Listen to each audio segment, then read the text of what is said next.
Good afternoon, Bermuda, and good afternoon to members of the media. Today, I'm joined by the Minister of Finance, the Honorable Curtis L. Dickinson, who has delivered the government's budget last week, Friday. I will hand over the press conference to him, who will give an overview of the budget matters for the questions today, and then I will, following the Minister of Finance, touch on the matters that are relating to the Cabinet Office and the departments under my charge. First, we'll hear from the Minister of Finance today. Minister? Thanks, Premier. Good afternoon, and thanks for joining us here today.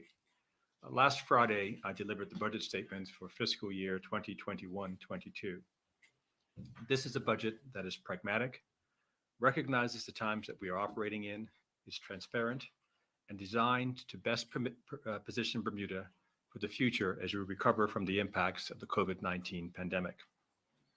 This budget seeks to address the serious issues facing our country with the overall aims of taking care of our people, diversifying our economy, growing our workforce, and improving our fiscal situation with a target of a balanced budget by fiscal 23-24, and consequently reducing our national debt.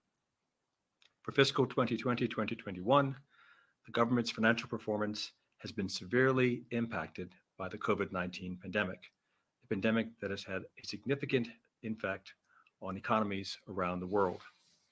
This government took vital steps to address the serious threats to safety and the welfare of our residents, and is estimated to have spent $127.2 million in unbudgeted COVID-19 related expenses, including unemployment benefits of approximately $56 million to 10,000 workers, PP&E, testing, quarantine facilities, and vaccination services, embodiment of the Royal Bermuda Regiment, enhanced cleaning contracts, funding for the BEDC Business Sustainability and Continuity Funding Program, and honoring the airport minimum revenue guarantee with Skyport.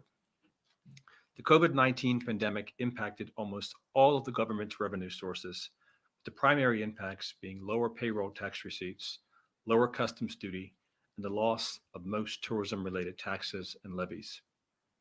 The headline numbers for the 2021-22 national budget are a revenue target of $998.9 million, total spending of $1.124 billion, which includes current expenditure, excluding debt service, of $903 million, debt service of $127.8 million, capital expenditures of $92.9 million, and a projected deficit of $124.7 million. Given the sustained impact of the COVID-19 pandemic, the revenue estimates for 2021-22, as I said, is $998.9 million, $123.3 million, or 11% lower than the original estimate for the prior year, and $38.3 million, or 4% higher than the revised budget for 2020-2021. The most significant decreases will be in relation to the continued impact of COVID-19 on the global economy through the lack of cruise and air travel, and some softness in customs duties and payroll taxes. In support of those who have been adversely affected by the pandemic, the government will continue providing the following concessions that will impact revenue, but provide continued support to certain sectors of our economy. These include payroll tax relief to troubled sectors, which will continue through the 31st of March of 2022, the Tax Incentives to Grow Job Program, which will be continued through March 31st of 2022, the Retail Shop Temporary Customs Duty Relief Act of 2008, which provides zero rate of customs duty on imported capital goods intended for renovations and refurbishment of retail stores, and that'll be extended for a further 5 years until the 31st of March of 2026. And then the 2015 land valuation list will remain in force for a further 10 years, and as such, there will be no increases in land tax, and the bans will remain as is.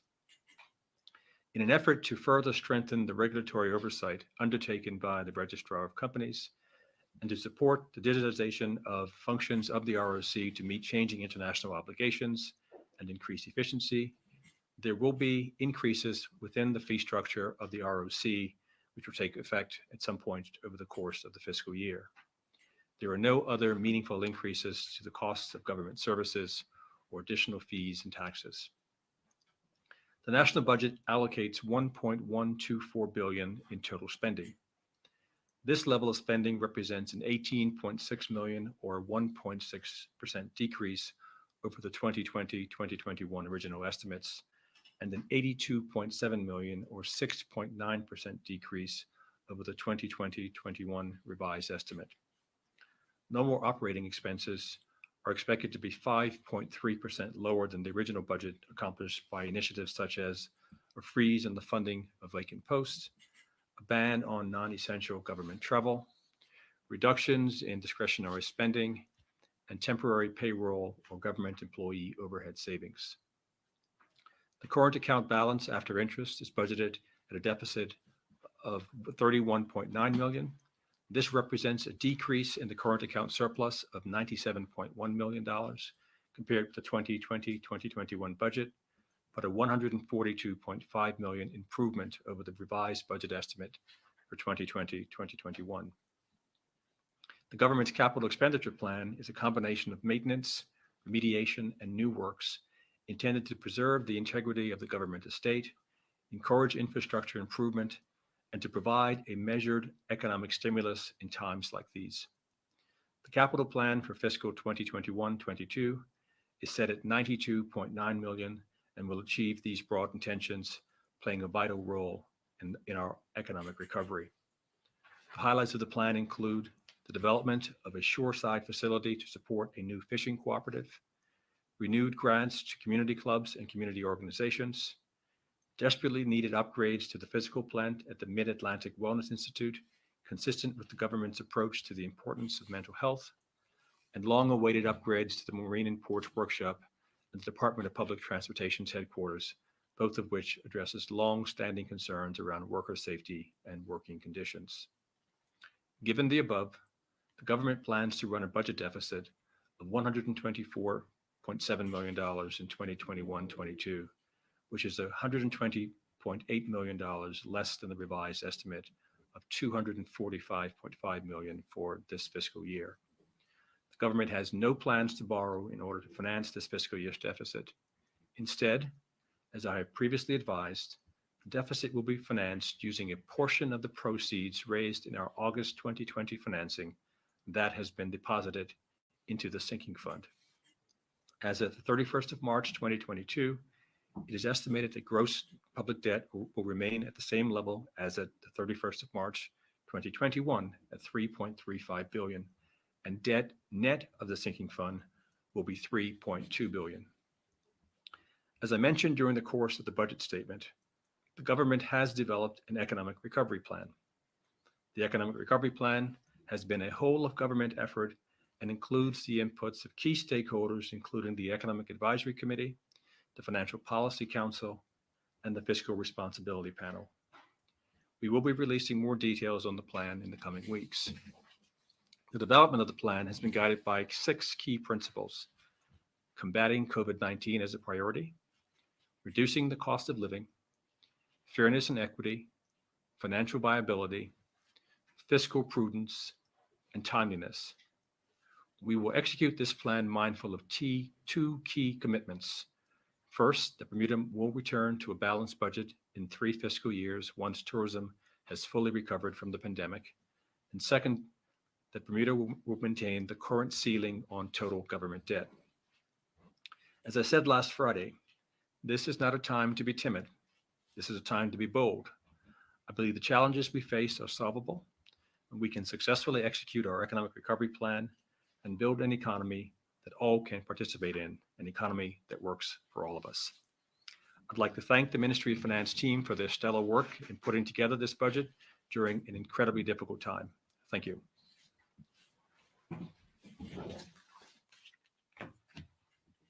Thank you, Minister of Finance.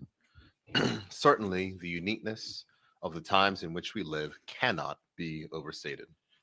We are witnessing a paradigm shift in the world's way of life. Against that backdrop, Bermuda is preparing to embark on a path to economic recovery that is characterized by incredible opportunities. Let me begin by recognizing the considerable work and leadership of the Minister of Finance and the team of the Ministry of Finance. Setting expenditure targets, providing funding to meet our throne speech promises, and inspiring ongoing fiscal discipline is not easy in the best of times, and there's no question that these are not the best of times. However, this budget connects our throne speech promises to execution and delivery, providing the means by which we can meet the needs of people we serve.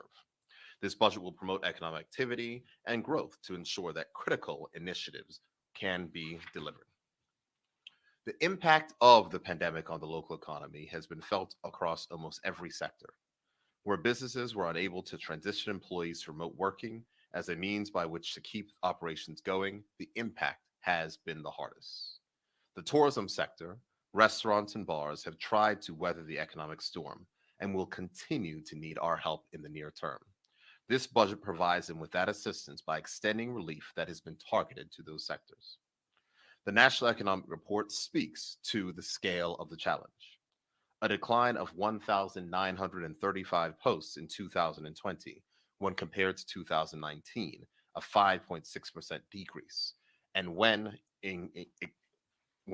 laid off employees are included into that figure, preliminary data suggests 2,924 less positions in Bermuda, a decline of 8.5%. That is the full and total impact of the pandemic. But as the Minister of Finance has stated, and as we've stated, the recovery is underway. The unemployment benefits provided by the government have been an effective stopgap measure, but cannot be seen as sustainable in the long term. We must get our people back to work, and once working, promote the activity and growth that will keep them working. That is the reason that this budget contains significant stimulus to ensure that Bermudians can get back to work. A bright spot certainly is the resilience of our international business sector, which actually saw an incremental increase in the number of jobs. This demonstrates the importance of this sector to our local economy. But what cannot be understated is the government's commitment and work since it was elected to strengthen the IB sector and how that forms a key element of our approach to international engagement and to local governance. So these things don't happen by accident. They happen due to sound policy work that happens from the government of Bermuda. And our efforts in economic diversification, our efforts in making sure that our international standings are maintained is the type of things that lead to a growth in international business, which we have seen over this past year, despite the negative economic headwinds. Moving on to tourism. There is growth to celebrate in tourism, as we are now only months away from the opening of a genuine luxury product in the St. Regis. I congratulate the development team for making things work in such trying economic circumstances.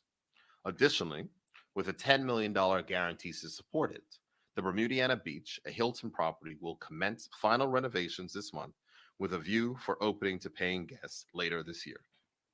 Both of these developments will provide much needed employment. In the case of the St. Regis property, ongoing hotel employment, and in the case of the Bermuda Beach property, construction jobs and then ongoing hotel employment, and will help to start the tourism recovery and also buttress the loss of the Fairmont Southampton Princess as that project moves forward to renovation. I'm excited by the work that is taking place at the Bermuda Tourism Authority under the leadership of the new Bermuda Tourism Authority Chair, MP Wayne Keynes, and the hard work of the team under interim CEO Glenn Jones.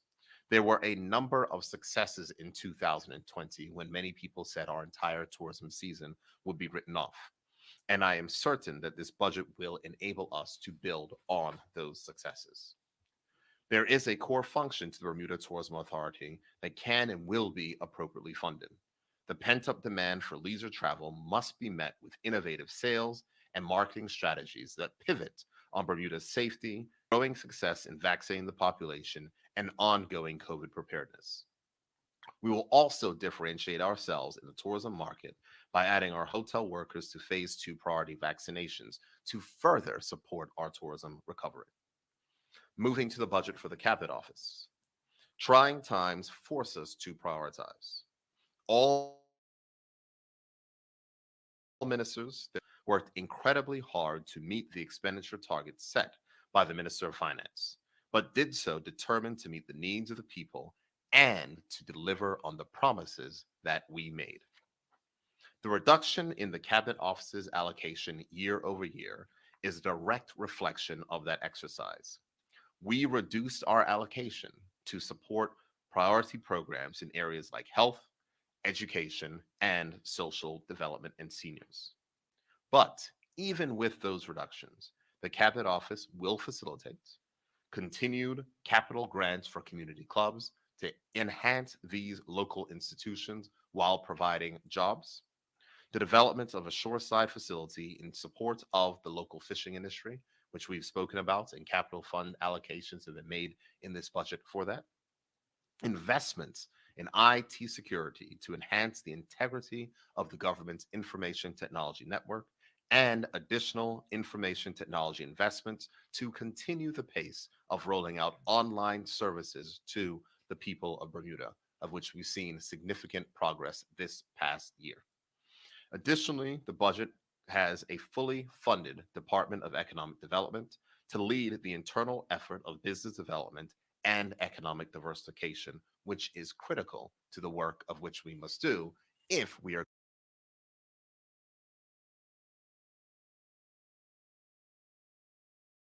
business via the Bermuda Economic Development Corporation is also found in this budget. There will be no doubt an opportunity to expand on the Cabinet Office programs as part of the budget debate. But the broad scope of the work to be done during this fiscal year will make for a busy time committed to economic recovery for Bermuda. As the Minister responsible for public service, I wish to reiterate comments I made prior to the budget statement and which were echoed by the Minister of Finance in his presentation to the House of Assembly on Friday. Public officers have been doing more with less for the better part of a decade. The pandemic magnified that and added to the stresses of all of us who work on behalf of the people of Bermuda. I cannot thank the women and men of the public service enough who have gone above and beyond the call of duty across the breadth of government to keep Bermuda safe. The new fiscal year will be challenging, and we will be relying on those same people to play a part in building on the foundation laid for economic recovery. I look forward to continuing to work with them and on behalf of the people we serve. Yesterday afternoon, the Minister of Finance and I met with union leaders and to thank them for the sacrifice their members, but also to receive feedback on this year's budget so that as we move forward together, we can be aligned with our most valued partners with the government of Bermuda, and those are the employees who deliver services every day for the people of this country. With that, I'm happy to take questions from members of the media on the Minister of Finance and my presentation today.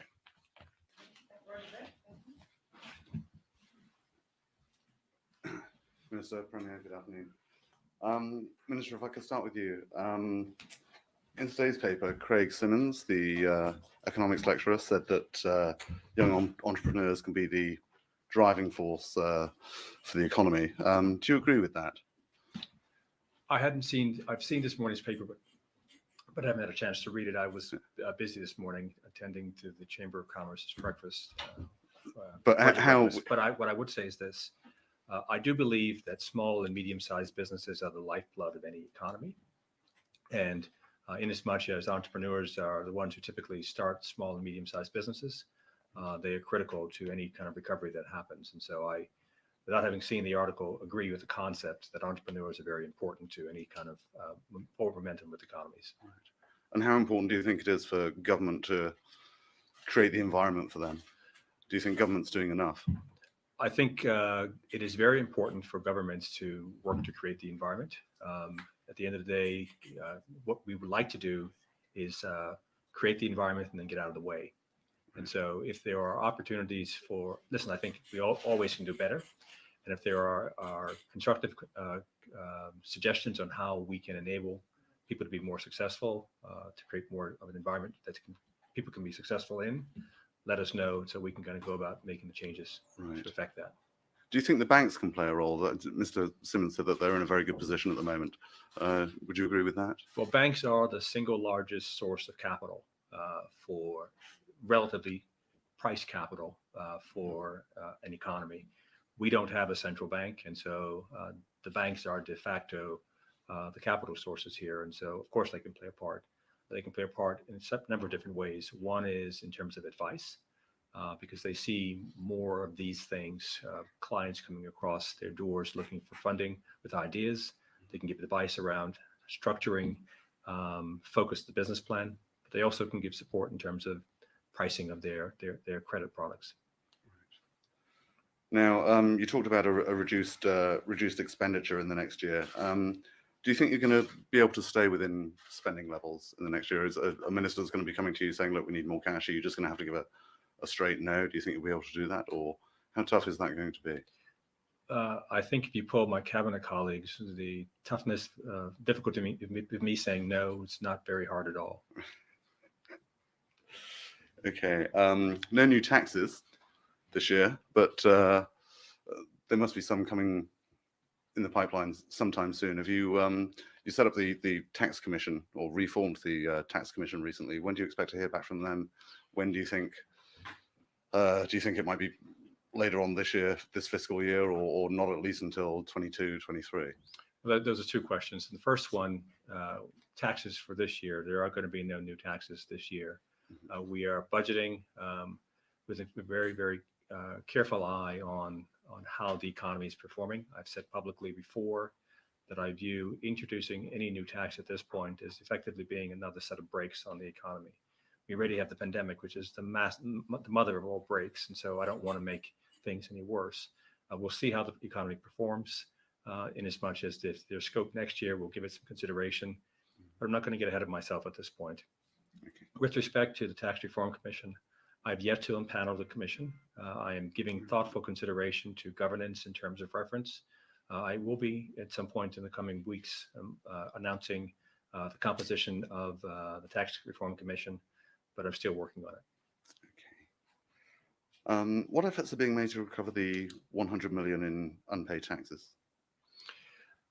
I can report that last year I mentioned in my feature very prominently in my budget statement that we needed to do something about the uncollected taxes. What has happened over the course of the last year is there is a team that sits inside of the Tax Commissioner's organization responsible for collections. That team over the course of the last year has been enhanced with the addition of 2 external vendors to support collecting the taxes. Both of them have been hired on a success base. So in as much as they can collect, then they get paid a contingency.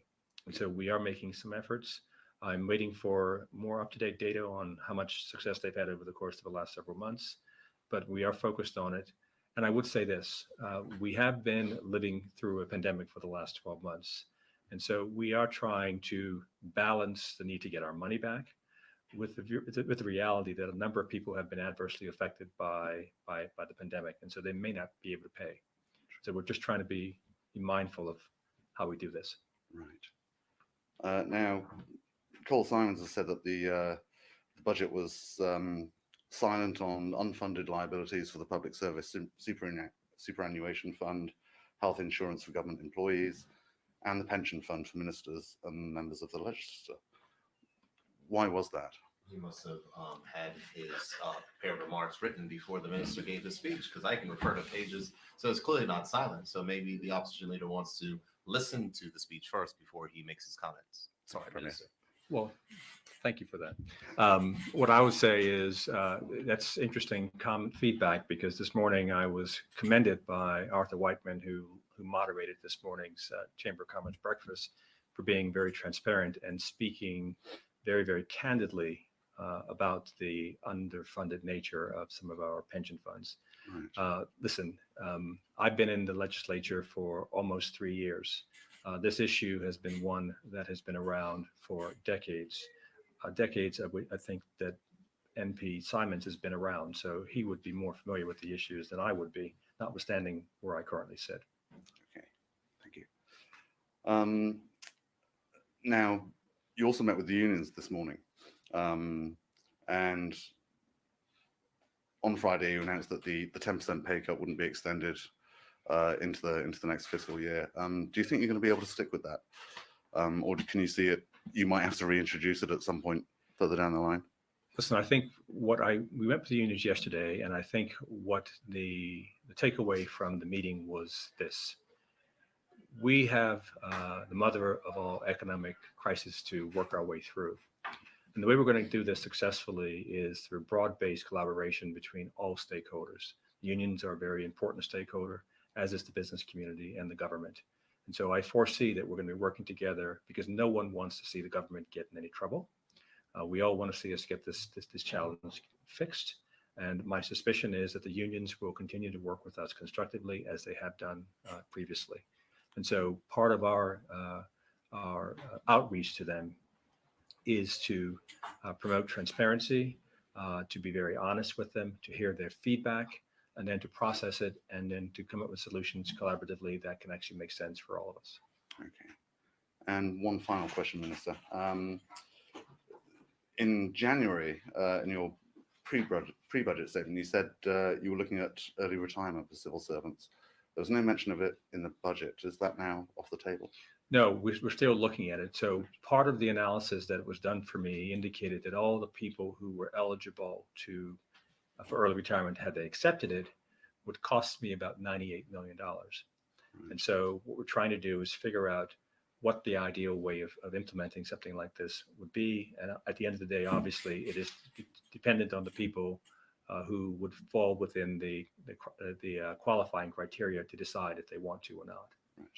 And the key points in that, Gareth, lest it be manipulated in some way, it is voluntary early retirement. It is not forced and mandatory early retirement. Okay. As whenever the words early retirement are put forward, alarm bells go off. Sure. Okay, thanks so much, Minister. Sure. Premier, just a few questions for you. Expanding the resident population is one of the 6 priority initiatives in the budget. Can we expect any immigration reform soon? You've heard from the Minister of Labor on a number of matters when it's dealing with immigration reform. This government, rather than going about immigration reform in a divisive manner, which causes challenges, we held true to our 2017 election pledge, is where we said that we're going to approach these matters on a bipartisan basis. And notwithstanding the decision from the One Bermuda Alliance to remove themselves from the bipartisan nature of our bipartisan immigration reform matters, we're still going to press ahead, and we're going to do it in a collaborative fashion. I've given numerous speeches, both to the Progressive Labor Party delegates conference in the country regarding the situation in immigration. Our challenges come from the fact that immigration was not viewed as a tool of economic development, but was used as a weapon for political power. Those are the facts. That is the history of Bermuda. And we must recognize that history and move to a different place. This government has laid out its plans. We are progressing our plans. We will continue to consult with our plans and advance those plans. So there was a conversation yesterday where an individual, an MP, was out on the doorstep, and he was speaking to one of his constituents, and one of his constituents were speaking about their granddaughter who did not have Bermudian status, and that MP was able to relate to that person that we fixed that problem. So there is the immigration reform measures that have taken place. We are addressing the issue. The Minister of Labor will continue to address the issue, but the things that have been laid out in the minister's budget statement are no different than what our statements have been in 2017, our election manifesto, or if you want to go back to 2015 to the budget replies when the Progressive Labor Party were in opposition, where we said that we must increase our residential population. That's not a question. The question is, how do you do it, and the way that you strike the right balance to ensure that Bermudians are not disenfranchised. We know that we can do both, and that is what this government will do. Okay, thank you. Is there any update on Caroline Bay? There's reports of it being sold, a possible sale. So can you repeat the question? On Caroline Bay? Sure. So you will be aware that we commenced a court action. We went to petition the courts for the appointment of joint provisional liquidators. Right. JPLs were appointed. They are in the process of making assessments. They have prepared marketing materials and are fielding offers from interested parties. And they expect to wrap their process up in the coming weeks. Okay, thank you. Thank you. All right, thank you. Good afternoon. Good afternoon. Just about those unfunded liabilities, because that's, you're right. Every year you hear about it. It's gone on for decades. and every year I hear someone say exactly what you said. It's a long-standing problem. It seems like we kick it down the road every year. Isn't it about time somebody actually figured out a way of resolving that issue? Isn't now the best time to do that? So without being glib, David, I'll say this. I retained McKinsey and Company back in August of last year to come in to do a piece of work on our unfunded liability situation with the three pension funds. The scope of their work is fairly significant. The first phase of it was to do an assessment of the problem. That work has been completed. The next phase is interacting with stakeholders. The reason why McKinsey was retained in the first place is because they have a very rich track record of working with underfunded pension plans and bringing some resolution to their underfunded status. This work is usually involved working with governments, unions, employees, and other key stakeholders around developing solutions to the problem. And so there have been, quite quietly over the course of the last several weeks, conversations that have been going on, mostly via video conference with McKinsey, the Public Funds Investment Committee, and key stakeholders as we're talking through the challenges. So we are actively working on it. One of the things that I have not been doing is running around and championing it or shouting from the rooftops, we're doing this, we're doing that. We're doing the work. It's important work. It's work that's not trivial, and it's work that needs to have the broad buy-in from the folks who are part of the outcome. There are four things that we're looking at. One is in terms of solutions, and they're fairly standard. One is retirement age.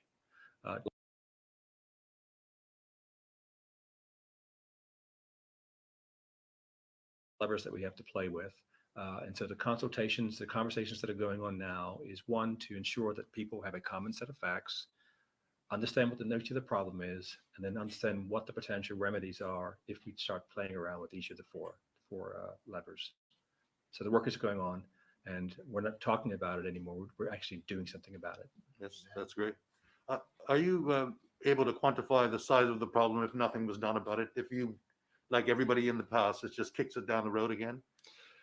The numbers, David, are a function of actuarial calculations. So it depends on the population's age, the workforce's age, contemplated retirement, those folks coming in behind them, because as older folks retire, younger folks contribute, and they help to kind of partially fund. The last number I believe that was published was about $1.5 billion as it related to the PSSF. The CPF is a different number. I can get that to you offline. Okay, that's great. I was reading through the reports. I could not find a copy of the estimates of expenditure and revenue for this.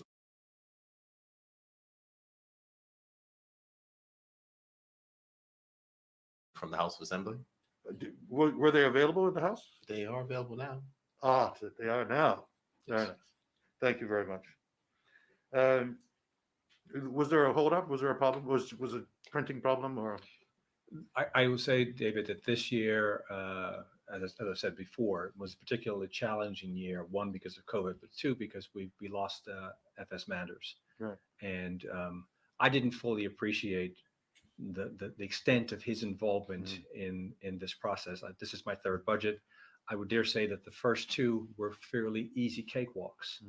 This year, without him, there was a big hill to climb. Luckily, the team stepped up. But in this environment where people are working remotely, it has presented an additional challenge. And so we were able to get the books published for distribution this morning. That's great. The state of unemployment I was reading, it said the last unemployment rate was 3.8%. I think it was November 2019. Was it? Is there a more up-to-date figure? I mean, the Premier mentioned the people who were displaced. So just to help you out, David, those things are done when the labor force survey is done. Labor force surveys, as you would know, are not done every year. I don't know the next time that we're going to do a labor force survey. There may be a need to do one. Of course, the function of unemployment is a function of people who are looking for work versus individuals who are, in work themselves. So we'll certainly update that figure. It was certainly a move in the positive direction in 2019. We would have seen, unfortunately, that 2020, certainly there was a slide back and there could be some extrapolation done, but updated actual figures of unemployment will not be available at this time. But I can inquire as to the time when statistics will be looking to do another labor force survey. And it might make sense to do one this year, but of course that would have to be budgeted for. Because that requires staff and things, and if it's not inside the regular work plan, although this year might be a census year, and typically you don't have to do labor force surveys in the years in which you do census because you can capture that information at the same time as you're collecting the census. One of the other things that I was looking at was because over the last couple of years, I kept wondering how much was being done about the environment. It used to be a big issue. We hear hardly anything about it anymore.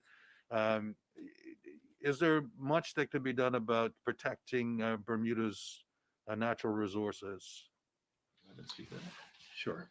From speaking to the West End, not East End, water and sewage treatment in the East End, and it's a broader plan for water and sewage treatment for the rest of the country. So I think on those measures of when we're talking about those core measures of the environment, there's certainly funding inside of this budget to deal and tackle those issues. Additionally, when we're talking about the green economy and items, the minister has outlined that he'll be speaking more about the economic recovery plan in future weeks. But part of the big focus on that is about making sure that we make investments in green energy and green technology. One of the things that can be seen is that the government said that we were going to put solar panels on government buildings. We did fund that as part of the stimulus measures that the Minister of Finance had previously announced. That work will be completed before the end of this fiscal year. There's additional work that's going to be taking place at other places like the National Sports Center and others where we're looking to expand that to schools, and also when talking about infrastructure for electric vehicles and electric charging of vehicles. So I think you'll see a lot of things that are coming forward on the matters of the green economy. I know the minister might also add where we're going to tie that in to our future economic development activities when it comes to climate risk. I was thinking more about the protection of land, though. Land that seems to be coming under increasing development.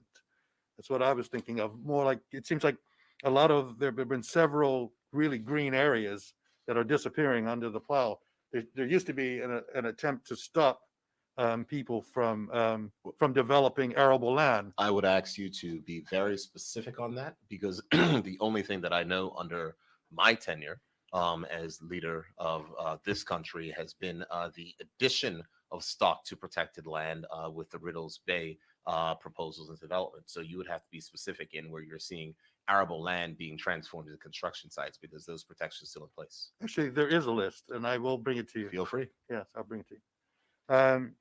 The other thing is, I just wondered if there was any future development plans. I mean, you mentioned the East End. I assume that is the sewage treatment plant, and is going to be similar to what was done at the West End. Yes. And so is that also something that should be done in Hamilton? So for Hamilton, because, sorry, go ahead. The answer to your question is yes. That was part of the matters of which I was outlining. And one of the things, I hate to go back to talking about what we spoke about when we were in opposition, but in 2015 in our budget reply, we spoke about the need to lay the foundation for infrastructure for the growth of Bermuda's population, and to speak about how you can grow responsibly by making sure that you create more of a living city in the city of Hamilton. But in order to do that, you have to have good water and you have to have good sewage treatment. The cabinet had a presentation last week. The team at the Ministry of Public Works has been looking at an overall development plan for the rebuild or the renovation of Tynes Bay. It is going to be a very innovative plan. We're not going to speak about it, as this budget is funding the preliminary work to make sure that we can see how that can actually work and be funded through the government. But if you look to our 2020 election manifesto, the upgrade of Bermuda's water and sewage infrastructure featured prominently there. And to answer your question very succinctly,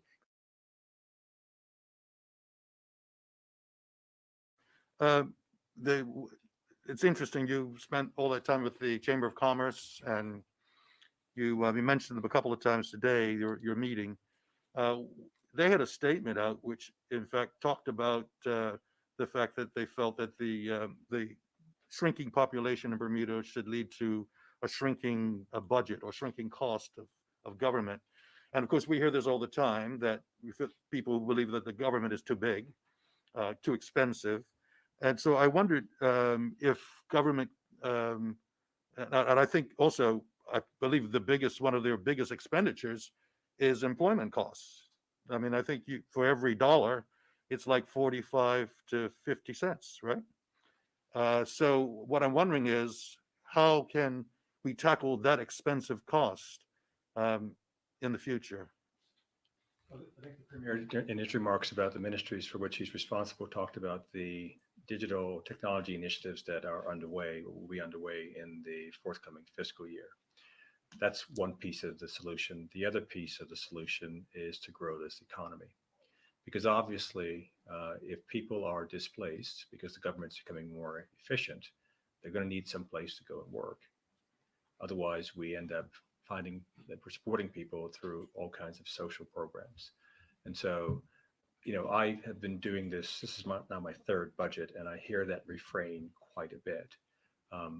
And I always ask the question, what happens next? Now, I've spent most of my career working in the private sector, and I've seen quite interesting practices when employers decide to reduce their workforces. The employees are given an envelope and wished well. And then they become ostensibly the government's problem. And so I'm fine with thinking about how do we make government work better for people.